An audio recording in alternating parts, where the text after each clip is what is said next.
Welcome back, ladies and gentlemen, to a brand new box office breakdown show here on Max Talks Movies. My name is Max Dinnerberg. I'm going to be breaking down this past weekend's box office, which was August the 12th to August 14th. Then we're going to break down the overall worldwide and domestic box office charts.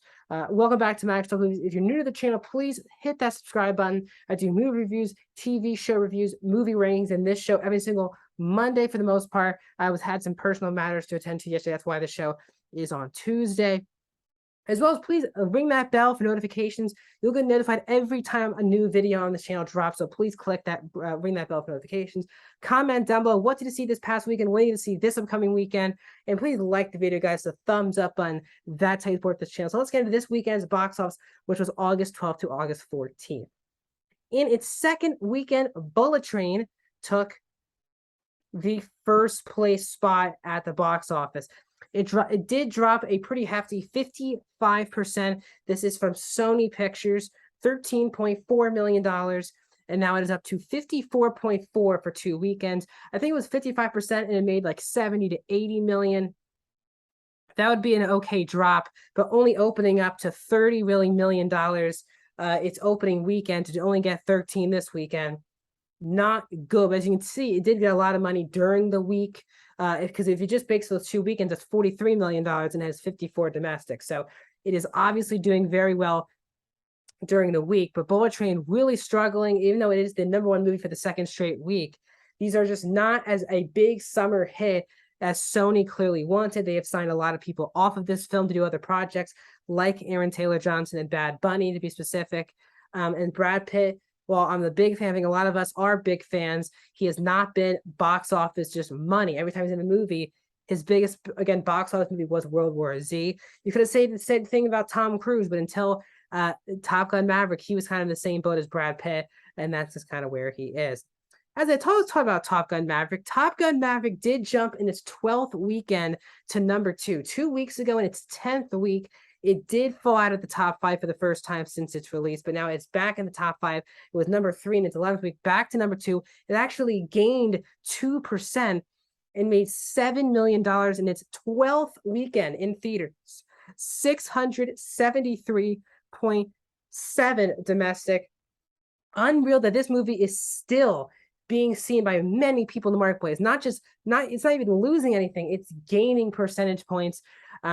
As Top Gun Maverick, as I said, can make it all the way to Labor Day weekend. And maybe that's the last weekend, maybe that's the weekend where it hits digital. Top Gun Maverick is still not available on Paramount Plus, and it's not available to rent or buy yet. You can only see it in the theaters. The question is, how much longer will Paramount keep Top Gun Maverick in theaters? But what a success story, as I talk about this, for the last 12 weeks, which is really the entire summer. In its third weekend at #3 is Warner Brothers' DC League of Super Pets. It dropped 37% in its third weekend, $7 million this weekend. It's now up to $58.1 million. So it's about $4 million over Bullet Train. But I think a lot of people were hoping that this movie could at least stay on the same level box office wise as the movie earlier this year from DreamWorks, The Bad Guys, which got to $96 million domestically, almost $100 million movie from DreamWorks and Universal. And it's clearly not on track to do so. Even though Super Pets is the last animated film to come out until November when Disney brings out Strange World, it is clearly not taking advantage. And based on Minions not being in this top 5, it seems like animated movies are not the thing that are bringing people into theaters at this very moment. But Super Pets doing okay. Nothing's been announced for this movie for the future. If it's a show, movie down the line, we'll see. But not great news for DC League of Super Pets. In fourth place in its 6th weekend is Thor: Love and Thunder. It's now made drops another 30% in its 6th weekend. $5.3 million, and it's up to $325 domestic. So doing pretty solid domestically. We'll get to those numbers in a bit, but this is not the box office success that we have seen with Marvel with their previous 2 films, Doctor Strange into Multiverse of Madness and Spider-Man No Way Home. Marvel, their next movie coming out will be Black Panther: Wakanda Forever, all the way in November. And the question is, there has been no release date for Thor dropping on Disney Plus. Normally, if 45 days Doctor Strange did drop on Disney Plus, so that should be in the next week or two for Thor if they choose to do that. And wrapping up the top 5 in its 4th weekend is Universal's Nope. It made another $5.36 million, so only $100,000. Only $1,000 short of getting to number 4 on this list, short of $1,000. A drop 37%. It is now an over $100 million domestic film, as I said last week, 107 in its 4th weekend. This is, we'll save that discussion, but Nope doing pretty solid here domestically, needing some help worldwide, honestly. So let's get into our box office world domestic charts for the year 2022. Coming in first place for the overall, obviously, year is still Top Gun Maverick, 674.5 for Top Gun Maverick. It is now in the top 6. It is very close to jumping Avengers Infinity War to get into the top 5 domestic movies of all time. It is past Titanic, after passing Jurassic World. It needs to put Infinity War's in its way, and Black Panther 1 is in its way.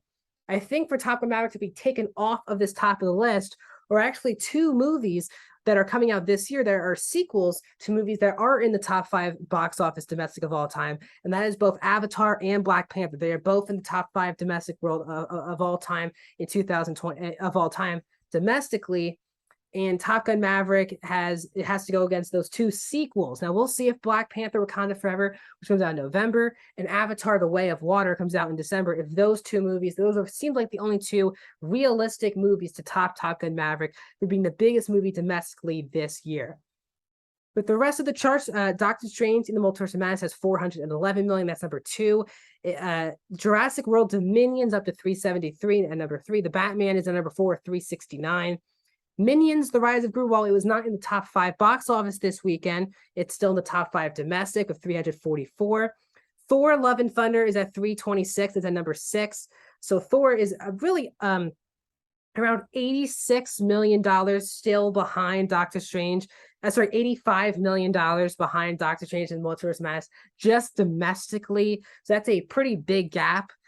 So we'll see what Marvel wants to pivot with that franchise soon. Sonic the Hedgehog 2, which has a sequel, finally announced, Sonic the Hedgehog 3. It is at number 7 with $190 million, a big drop off from number 6 to number 7. Uncharted to number 8 with 147. Elvis still doing very well, 141 domestic. Elvis is now available. It's one of the rare films that has not gone straight to HBO Max after its 45-day window like the Batman. With David Zaslav now with full control of Warner Brothers Discovery, he is making you either buy or rent that film. And it's been number 1 on all the charts, iTunes, Amazon. So it seems like that has paid off for David Zaslav and Warner Brothers Discovery. Lightyear wraps up the top 10 at 118 million domestic. Finishing off the rest of the films with $100 million. Nope is at 108 now. The Lost City is at $105 million. So now we have 12 movies that are now over $100 million domestically. To give you a reference, we had 30 movies in 2019 with over $100 million. So we're still ways away from getting from complete back to normal. But I feel like not just the pandemic has been a factor, but really streaming services, people being patient enough to wait for these movies to come out on streaming services, but still not an awful number, but really pales in comparison to us being normal in 2019 box office. Funny that Lightyear is at number 10. That's a movie that has just not been successful. One of the, maybe the least successful Pixar film of all time, still getting in that top 10 domestic. When we look at worldwide, Top Gun Maverick is still number 1 with $1.3 billion, the only billion-dollar movie this year. We only had 1 movie last year, Spider-Man from the United States with Spider-Man No Way Home. Trent did have, I think, 2 or 3 that got to $1 billion, but really Spider-Man for the U.S. Top Gun there as well. Jurassic World Dominion's up to number 2 with $975. It is officially passed. Doctor Strange in Multiverse of Madness is now $953. So out of nowhere, Jurassic World Dominion needs $25 million worldwide to get to $1 billion. Now, that probably will not happen. Probably definitely will not happen. But still, what a fight from Universal and Jurassic World Dominion. Minions: The Rise of Gru is at number 4, up to 791 worldwide. That will not get to $1 billion, unlike the previous 2 films in that franchise. Minions 1 and Despicable Me 3 both got to $1 billion, so that will end that streak for that franchise. The Batman number 5 with 791. Thor: Love and Thunder, they're at 791 for Minions, 767 for the Batman. Thor: Love and Thunder is at 720. So not just is Thor: Love and Thunder down 85 million domestically, but it is down 255 million worldwide at Doctor Strange. That's a pretty big gap between movies. And people sometimes say Thor's a bigger character than Doctor Strange. So just shows you there. Fantastic Beasts: The Secrets of Dumbledore's at 404 million worldwide. That's at number 8. Sonic the Hedgehog 2 at 401, and Uncharted wrapping up the top 10 at 397. So this upcoming weekend, guys, we have one kind of the last major release hitting theaters this weekend, and it is the new Idris Elba, Charlotte Copley movie, Beast, that is hitting worldwide theaters this upcoming weekend. It is kind of the last movie of the summer that's really coming out in major release. Which is Idris Elba's got 2 movies coming out this month. This is his first. So Beast is coming out in theaters this Friday. My upcoming videos here on the channel. Thursday, you'll be getting my spoiler review of episode 1 of She-Hulk. Friday, my review of Beast, and then I'm moving back to Philadelphia for my junior year of college. So I'll be doing my box office breakdown show back in Philadelphia on Monday. So please, thanks for joining me on this channel. Subscribe, ring the bell. Let's keep talking movies.